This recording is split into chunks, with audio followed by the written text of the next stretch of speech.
계절이 이렇게 바뀌는 길목이라 바람이 좀 거세긴 한데 괜찮겠어요? 얼굴 표정이 다 비장하십니다. 존경하는 성도 여러분, 빌라도는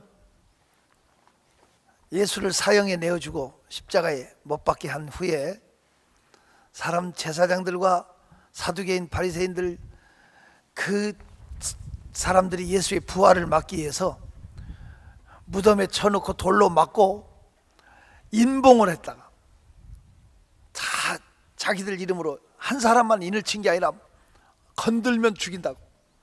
하지만 그 굳게 닫힌 돌문, 인봉한 그것을 지진이 나서 흔들어 버리고 주님은 부활하셨습니다. 지금 이 시간에도, 이 시대에도 어떤 사람은 부활절을 좀 미루면 안 되겠다. 예수는 어둠을 뚫고 부활하셨기에 우리는 이 부활절에 부활의 신앙을 가졌기에 이 자리에 있습니다. 첫 열매가 되셔서 밝게 나무 하나에 열매가 맺히면 덩달아 그 다음에 다른 나무들도 익어가는 것을 우리는 봅니다. 우리도 예수처럼 부활할 확신이 있기 때문에 이 자리에 오신 줄로 저는 확신합니다. 오늘 부활하신 예수님이 제자들에게 나타나서 말씀하시고 또 말씀하시고 또 말씀하신 것이 뭐냐면 평강이 있을지어다. 맞죠? 19절에도 평강이 있을지어다 그랬죠? 21절에 또 평강이 있을지어다 그랬죠? 그렇습니다. 하나님께서 우리에게 평안을 선물로 주시기를 원합니다. 이 시대에 다 공포, 두려움 이런 것이 자꾸 엄몰하는 시대 속에 우리가 살고 있어요. 특히 죽음의 공포, 이 전염병이라는 게 이제는 어느 나라를 가리지 않고 다 그저 쓰러뜨리는 것 같은 느낌, 해적고 다니는 느낌. 우리 한국은 그나마 양호한 것 같아요. 이런 시대에 위기감, 불안감 속에 누구나 다 떨 수가 있지만 이런 시대에 부활하신 주님이 우리에게 나타나셔서 평강이 있을지어다. 내가 너에게 평안을 주노라. 오늘 저와 여러분 속에 두려움이 사라지고 공포가 사라지고 의심이 사라지고 염려가 사라지고 고통이 사라지고 평안이 넘쳤으면 좋겠어요. 아무리 좋은 집을 짓고 아무리 높은 권력을 가지고 아무리 많은 걸 가지고 누린다 해도 평안이 없으면 말짱할 겁니다. 여러분과 제 속에 하나님의 주신 평강이 이 부활절 아침에 선물로 주어지시기를 축원합니다. 주님이 우리에게 주신 첫 번째 부활로 후로 부활하신 다음에 나타나서 부활하신 주님이 주신 선물이 평강이라는 것. 오늘 또 이 평강이 샘물처럼 솟아나시길 바랍니다. 두 번째로 우리 하나님께서 부활하신 다음에 주신 것이 오늘 25절에 나타납니다만은 도마에게 확신을 주십니다. 확신. 여러분 도마라는 제자 아시지요? 3년 동안 예수님을 한 번도 주님이라고 불러보지 않는 제자, 꼭 주님을 선생님이라고 불렀습니다. 랍비어라고 불렀지 주님이라는 고백을 하지 않았어요. 다 예수가 부활했다고 말해도 미쳤다고 이렇게 무시했던 사람이 도마입니다. 만약 예수님이 부활하지 않았으면 도마는 끝까지 구세주 예수를 발견하지 못하고 끝까지 일반 선생으로 알았을 겁니다. 좀 괜찮은 선생으로 봤을 겁니다. 하지만 부활하신 주님이 이리 와라. 너 가까이 와서 못자국에 손을 넣어라. 창자국을 옆구리를 만져라.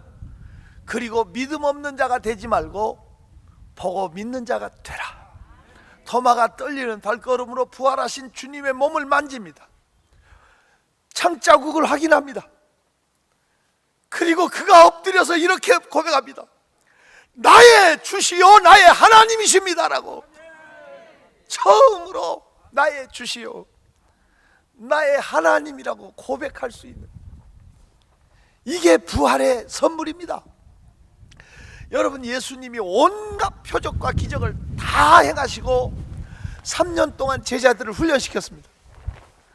그렇게 죽은 자를 살리고 바다 위를 걷고, 여러분 돌을 떡으로 먹이고, 그 많은 사람들에게 오병이어의 기적을 베풀어가지고 5,000명 먹고 12광주에 남는 기적들을 제자들이 다 체험했습니다. 그래도 예수님이 십자가에 죽으실 때 다 고향으로 돌아가고, 고기잡이하러 옛날 직업을 찾아 돌아가고, 골방에 앉아서 벌벌벌 와달와달 떨었습니다. 이런 상황에 부활하신 주님이 그들을 모아서 오늘 우리 기독교가 있는 거지, 부활이 없으면 아무리 가르쳐도 아무리 보여줘도 아무런 의미가 없습니다. 우리 기독교의 최고의 진리는 부활입니다. 우리는 이보다 10배나 더 추워도 부활절의 감격을 끌어안을 거니까 제발 떨지 말고. 나도 안 떨고 열심히 설교하는데 좀 흔들리긴 하네요. 하지만 존경하는 성도 여러분, 부활하셨습니다. 이 부활이 확신을 주십니다. 확신. 내가 크리스찬이구나. 나도 예수처럼 부활한다. 내가 영생한다는 가장 큰 확신이 부활 때문에 믿어지는 겁니다. 그렇습니다. 오늘 이 부활의 확신이 우리 속에 기쁨을 주고 감격을 주고 평안을 주시길 바랍니다. 부활의 주님, 영광의 주님, 주님 없는 삶은 헛될 뿐이라. 주의 사랑으로 세상 이기고 요단 건너 번향 가게 하소서. 주님께 영광 다시 사신 주, 사망 권세 모두 이기시었네. 생명의 임금 영광의 주님, 주님 없는 삶은 헛될 뿐이라. 주의 사랑으로 세상 이기고 요단 건너 번향 가게 하소서. 주님께 영광 다시 사신 주, 사망 권세 모두 이기시었네. 자, 부활로 주신 첫 번째는 평강이고, 두 번째는 확신이고, 세 번째가 뭔지 아세요? 사명을 주셨습니다. 세 번째 뭘 주셨다고요? 사명을 주셨습니다. 오늘 본문을 한번 그래도 다 보세요. 사명을 주셨습니다. 21절 보세요. 21절, 예수께서 이르시되 너에게 평강이 있을지어다. 그리고 뭐라고 하셨어요? 아버지께서 나를 보내신 것 같이 나도 너희를 보내노라. 여러분, 우리가 부활하신 예수를 진짜 안다면 나가서 전해야 됩니다. 부활의 이 위대한 사건은 덮어놓을 수가 없습니다. 저는 오래전부터 해외 집회를 참 많이 했습니다. 그래서 제가 한 87개국 다니면서 복음을 전하러 다녔습니다. 제가 얼마나 여행을 좋아하고 놀기를 좋아하는지 신나가지고, 특히 독일에 집회를 가면 봄바겐이라고 독일 말로 캠핑카를 준비를 해놓습니다. 아예 제가 여행 좋아하니까 김대성 목사 온다 하면 연합 집회를 하든 뭐 하든 소문이 나가지고 캠핑카를 준비해 놓습니다. 그러면 그 차를 몰고 독일에서 스위스로 넘어갔다가 오스트리아로 넘어갔다가 어디로 넘어갔다가 다 도는 거예요. 그래서 동구권 폴란드까지 가기도 하고, 서유럽은 다 뒤지고, 그 다음 주는 또 어느 나라에 집회하면 또 돌고. 야, 제가 여행을 좋아하니까 한 주는 부흥하고 한 주는 여행하고 이렇게 돌아왔어요. 난 늘 그걸 자랑스럽게 생각했어요. 그러다가 어느 날 고린도에 갔어요. 고린도에 가니까 고린도 운하가 있는데 너무 아름답더라고요. 그 지역이 확 트이고 운하로 연결된 배들이 다니고 막 거대한 수로가 있고 이런 게 있어요. 야, 여기도 운하가 있네? 그랬더니 그 목사님이 그래, 여기가 관광지입니다. 휴양지고, 그래서 많은 분들이 여기 와서 쉬고 관광을 하는 데입니다. 그래요. 그때 제가 깜짝 놀랐어요. 여기 고린도, 이곳이 바로 예수님께서 고린도 교회를, 바울 사도가 고린도 교회를 세우고 있었던 곳 아닙니까? 그런데 제가 사도행전을 보니까 고린도서를 봐도 또 사도행전을 봐도 야, 고린도에 오니까 정말 경치가 좋구나, 꽃이 피었구나, 아름답구나, 따뜻하구나, 이런 말이 한마디도 없고 오직 바울은 십자가와 부활만 전했습니다. 어디 가든지 십자가와 부활만 전했지 경치에 빠져본 적도 없고 계절에 대해서 말해본 적도 없고 춥다 덥다가 없었습니다.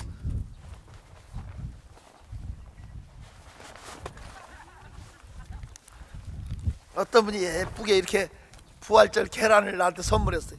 이 안에 계란이 들어있는데 계란이 바람에 날릴 정도면 좀 센 거야. 한 번 더 날아가면 빨리 끝낼게. 존경하는 성도 여러분, 한 번도 계절이나 어떤 경치나 여기에 빠져보지 않고 오직 십자가와 부활만 전한 바울을 보면서 얼마나 회개했고, 그 다음부터는 가서 여행 안 했습니다. 복음 전하고 바로 왔습니다. 흔들림이 없었습니다. 부끄러운 마음, 예수 십자가를 전해야 되겠구나, 예수 부활을 전해야 되겠구나, 이것이 사명입니다. 여러분 한번 보세요. 도마라는 사람은 부활하신 예수 만났고 끝난 게 아닙니다. 사명으로 인도까지 갔습니다. 문헌에 보면요, 인도의 왕의 명령을 받은 사신 6명이 이스라엘로 갑니다. 건축 위대한 기술자를 구하기 위함입니다. 여러분, 왜 인도에서 이스라엘로 가느냐면, 이스라엘이라는 나라는 건축 기술이 발달한 나라가 아니고 이스라엘은 시장이 있었습니다. 어떤 시장? 이스라엘이 여러분 잘 아는 대로 아시아와 아프리카와 유럽을 연결하는 전이지대입니다. 그래서 이스라엘에서 동쪽으로는 아시아, 남쪽 밑으로는 아프리카, 바로 인도양 이 지중해 건너면 유럽, 그 세 개 대륙이 만나는 지점이라, 거기서 아시아, 아프리카, 유럽의 문명이 교환하는 지역입니다. 그러니까 다른 나라의 선진 기술을 얻기 위해서 이제 사신을 이스라엘로 보냅니다. 그 사신들이 이스라엘 예루살렘에 도착하기 전에 부활하신 예수님이 인도에 오신 사신들을 만나요. 시장으로 딱 도착하기 전에 당신들은 건축가를 찾으십니까? 하고 물어요. 그러니까 인도의 사신이 그렇소이다. 우리는 위대한 건축가를 찾아 왕의 궁전을 지으려 합니다. 어디 한번 당신들이 원하는 도면을 좀 봅시다. 주님이 이건 이렇게 하는 게 좋겠고 이건 이렇게 세워야 되고 얘기를 하는데 너무 해박한 건축 기술에 놀래버려요. 어떤 분은 예수님이 목수였기 때문에 그렇게 했을 거라 하지만, 저는 예수님은 전능하신 분이기 때문에 무슨 분야를 모르시겠어요.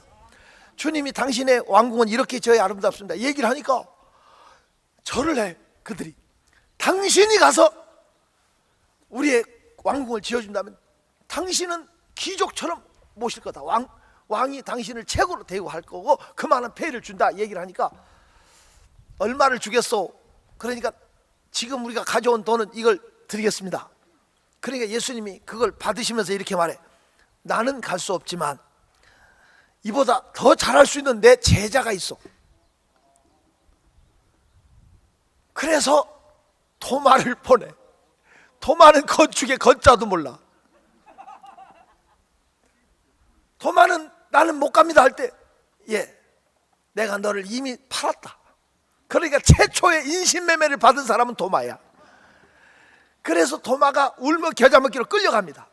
인도 왕이 큰 집으로 지어진 곡간 2개 열쇠를 주는데 그 열쇠 안에 황금이 가득 들어있습니다. 엄청난 양의 보고를 열어주면서 몇 년이 걸쳐도 좋으니까 최고의 왕궁을 지어달라고 이렇게 얘기하니까 이걸 건축 설계만 하는데 2년 이상 걸린다, 짓는데 10년 이상 걸린다 얘기를 해요. 얼마든지 좋다. 그런데 이 도마는 그 돈을 가지고 계속 전도만 하고 2년 만에 그 왕궁 보고를 다 거덜내버렸어요. 그러니까 이 사실이 왕에게 알려진 거야. 왕이 대노해서 도마를 감옥에 쳐놓고 처형을 하려고 그러는데요, 그 처형식 하는 날 전날인데 잠을 자는데 꿈을 꾼 거야. 그 전날 꿈을 꿨는데 안 날아가게 집어넣었어요. 전날 꿈을 꿨는데 너무 어마어마하게 지어진 하늘에 세상에 볼 수 없는 거대한 왕궁이 있었어요. 얼마나 부럽던지. 세상에 이렇게 아름다운 궁궐에 사는 군주는 누구고 어느 나라 왕이 사느냐. 너무 부러워. 그때 천사가 대답해. 이 왕궁은 도마가 당신의 이름으로 천국에 지은 거다. 도마가 당신의 이름으로 천국에 지은 이 성은 당신을 오면은 예비되어 있다. 얼마나 선명한 꿈을 꾸고 왕이 도마를 풀어주고 맘 놓고 선교하라고. 도마는 얼마나 열심히 다니면서 많은 지역을 선교했던지 문헌에 보면요, 한국까지 도마가 왔다는 흔적이 나타난다니까 농담이 아니고 책자에 다 나와요. 대전에 가면 도마동이라고 있는데 거기 가면 큰 바위에 도마의 그게 행적이 기록돼 나타난 이런 것들을 보면서 놀래요. 도마는 마지막에 창에 찔려 순교하기까지 복음을 전했어요. 부활은 우리에게 사명을 줍니다. 사명. 여러분, 지금 이런 위기 상황이라고 해서 주저앉지 말고 전화로라도 전도하고 권면하고 여러분 편지로라도 전도하고 얼마든지 주를 위해서 증인이 되셔야 합니다. 그래야 산 크리스찬입니다. 부활의 주님은 우리에게 평강을 주시고 사명을 주시고, 맞습니까? 부활의 주님은 네 번째 뭐를 주냐? 첫째는 평강, 두 번째는 확신 주시고, 세 번째 뭐를 주신다?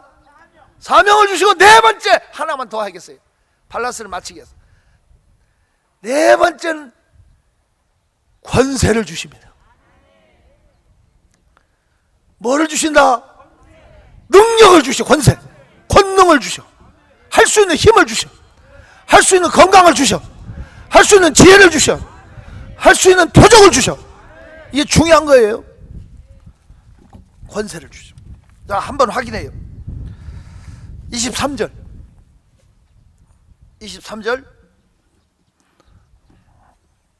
찾았어요? 읽어요. 시작.